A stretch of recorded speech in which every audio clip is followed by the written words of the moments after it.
Okay, guys, I'm here with the owner of Moonshine Gaming.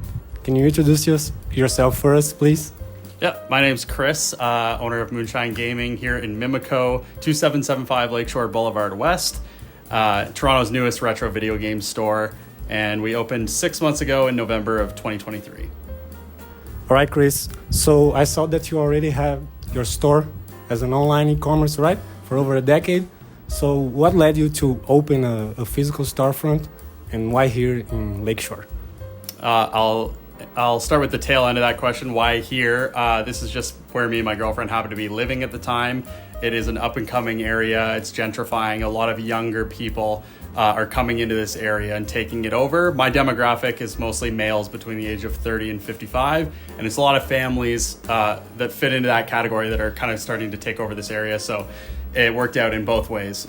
We live here, it's close to home, and also our main demographic is here in town. And then why did I open a storefront? There's a couple different reasons. It's something that I've always wanted to do my whole life. It's been like a lifelong dream of mine. Also, I have a couple friends who own stores on the other side of town, and seeing them operate their business was kind of the final push to get me to do it. And then having the inventory from operating online for such a long time, it just seemed like the right time. And on top of this, sourcing inventory, so getting inventory here in the store is starting to get really hard. There's a lot of resellers around this area. There's a lot of people who buy and sell video games in the GTA. And having a storefront is nice because people will actually bring the inventory to you. So the trade-ins are such a huge part of opening the storefront. Now I don't have to, go out of my way to find inventory. It comes right in the door to me. So that was a big part of it too. Yeah, that's great. So a really important question. Do you ship to Brazil? Yes, we do. We ship worldwide, actually. If you order through our website, so moonshinegaming.ca, yeah, we offer worldwide shipping. Okay, so what was the hardest part to open your store? The hardest part, I think it would probably be the budgeting. So I severely under budgeted. I thought it was only going to cost and I'm comfortable telling you this, I thought it was going to be $10,000 to open the store.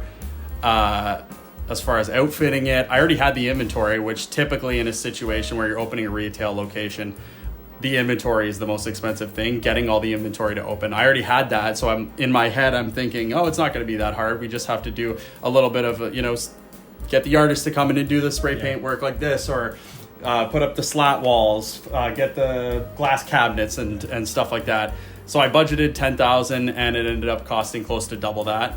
Luckily, I had enough saved in my personal savings that I was able to pull out and make it happen. But yeah, I guess the budgeting and coordinating everything that needs to be done in the time that it needs to be done.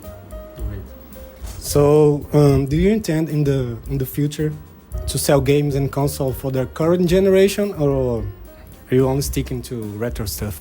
We actually do offer current stuff. We bring in a lot of new Switch stuff and PS5 stuff. We don't really bring in Xbox because not a lot of people are buying physically for Xbox. Yeah, because of the Game Pass, right? Yeah, Game Pass is such a huge thing, and most people play their stuff digitally on Xbox. But yeah, we do offer new stuff. We do offer new games. We can do pre-orders for anything new from our suppliers. So yeah, we actually do offer that in store, but we don't offer it online. Yeah. So, do you intend to have a retro console repair here? We do, actually. Yeah, we have a repair guy on staff. He doesn't work in the store. He's based in Mimico, very close to the store. So yeah, we offer console repair. They just have to drop it off to us, and then I would deliver it to my repair guy.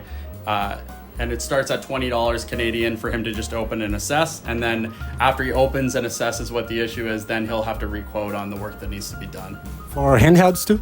Yep.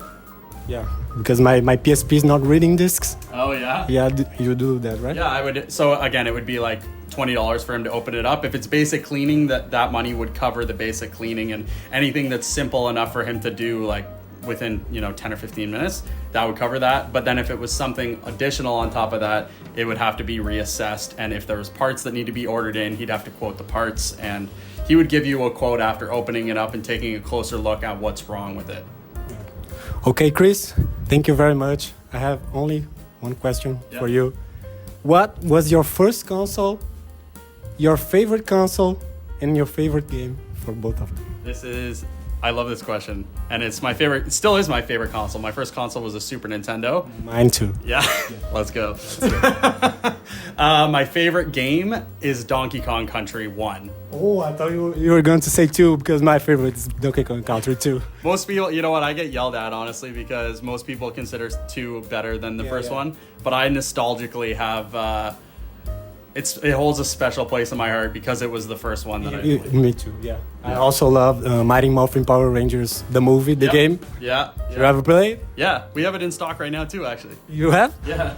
Maybe it will be mine. I'll set it up today. We'll play it. Thank you, Chris. Now, could you give us a little tour of the store? Let's go. All right. We'll start with our displays here. So this was custom made by a carpentry company in Toronto, and then the DK for the barrel was laser cut by my friend in the States, and that's just our front display for the store. And let's go inside and show you what we're all about. So you'll start there with the arcade machines and the front signage. These machines are they're on free play, because if they required money to play, we would have to have an arcade license, which we didn't want to wait for. So they're all on free play, and it's more for if people bring trade-ins and we're having to quote out a collection, it gives them something to do while they're waiting. Behind you here, we have our support local wall. So these are all local businesses that are close by here, people that we're friends with, and other just awesome stores around the area to check out. This place is really cool. Yeah, it's all board games. Then we're on to our, not magazine, but like strategy guide and video game magazine wall. So the right side is all Nintendo Powers, electronic gaming monthlies, just video game magazines. And then the left side is all strategy guides. Then we have our Pokemon section. This is just all Pokemon cards. Right here is our merch and our vintage style t-shirts. So everything on the top is vintage style tees. It's all used t-shirts, all video game and anime themed. And then down below we have our actual merch. This is our old logo. And yeah, we changed our logo when we opened the store because we wanted to go for a new vibe, and then this is our new logo. Then we got our snack section here. So we're always bringing in new exotic drinks and snacks. We kind of switch them out every month or two. We just got a new shipment of the drinks in. So the Skittles are new, the Chubbies, and then the Mountain Dew and Dr. Pepper. Posting stories, right? That's all. Yeah. We always post our new stuff that comes in on our stories. Oh yeah, those are legit Pokemon finger puppets. We get those. We have a supplier. It's a friend of mine in town. He's got us locked down on those. He's got about 5,000 of them. And he's like, I always go there and just pick up new ones every once in a while. Here we have our Plinko. So if you spend over $100, you get a chance to win something. Yeah, so you can get like 5% off, a Pokemon minifigure, something from the snack area, a $10 game, or $10 discount on a game over $10, whatever you want. Over here, this is our handheld. Well, the top two shelves are our handheld section, so it's all handhelds, basically. Down below, we have some stuff from our local artist.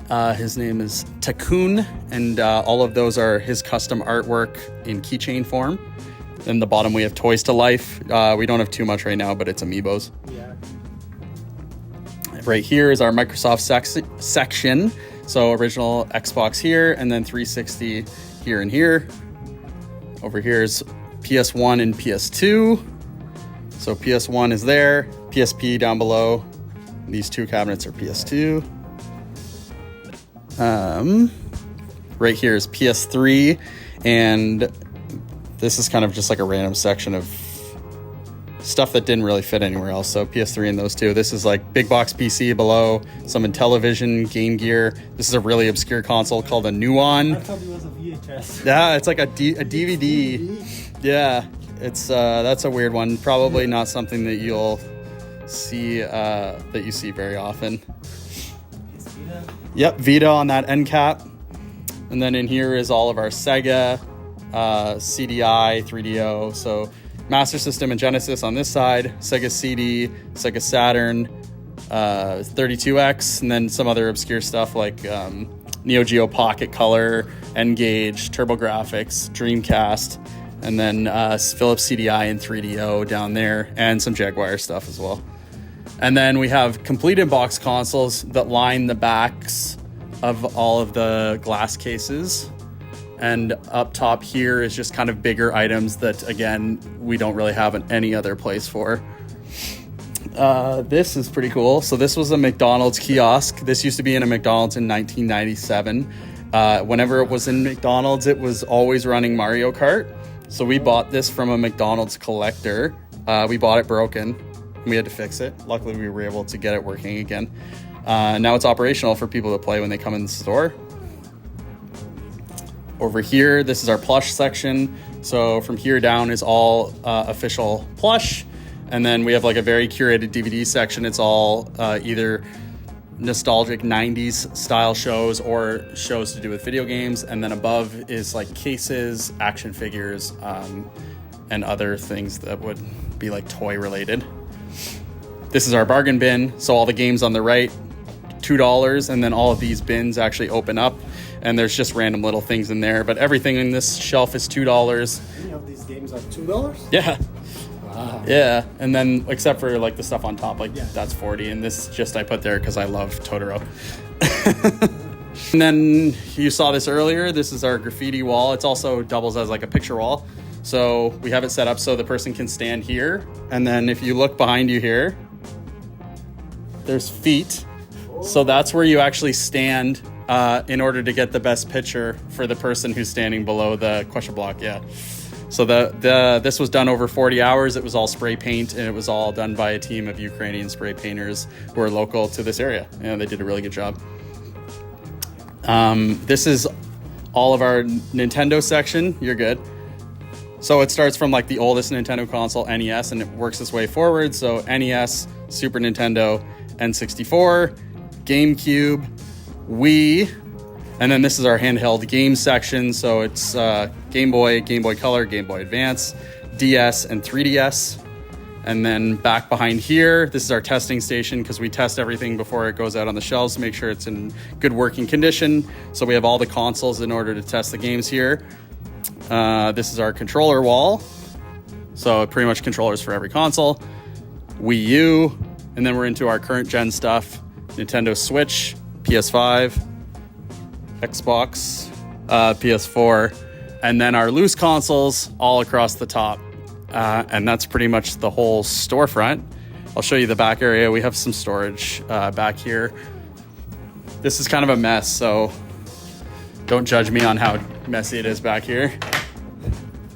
But this is all of our doubles. For stuff that's already been inventorized. So out on the floor, if it has a red dot, it means it's listed online. If it has a blue dot, it means there's a double back here. So if I sell something with a blue dot, I run back here and I grab another copy of it and make sure that I put it out on the shelf. This is some trade-ins that's been on the ground here. These are trade-ins that hasn't been processed. That's like our drinks. And then these are all our consoles. That's stuff that hasn't been tested. These are consoles that have been cleaned and tested and are ready to go. So if somebody wants a loose console from the console wall, we just come back here and there's packages ready to go in these bins. And now I'll show you the basement, which is where the real overstock is. Oh, and this is, I forgot to mention this earlier, but this plaque is a plaque of names of everybody who helped us when we were opening the store. So it's just kind of a thank you to anybody who helped out when we were getting things going before we actually open the doors to the public. This side is all of the stuff that hasn't been tested. So from here forward, these are all games that haven't been tested or processed, trade-ins that we don't have room for upstairs. So we basically replenish the stuff as it sells. So if say like 50 games for PS2 sold last week, we would come down here, go to PS2 good, and we'd take 50 games, test them, and then put them out on the shelf. Gente, esse foi o vídeo. Agradecer ao Chris aí por receber a gente. Chris, thank you very much. You want to say something to Brazil? I don't know any Portuguese though. How Obrigado. do I say thank you for watching? Obrigado por assistir. Obrigado por Assistir. assistir. And call the people, the Brazilian people who live here in Toronto to come here. Yeah. Come on down, 2775 Lakeshore Boulevard West. And if you like retro games, I think you'll like our store. Thank you.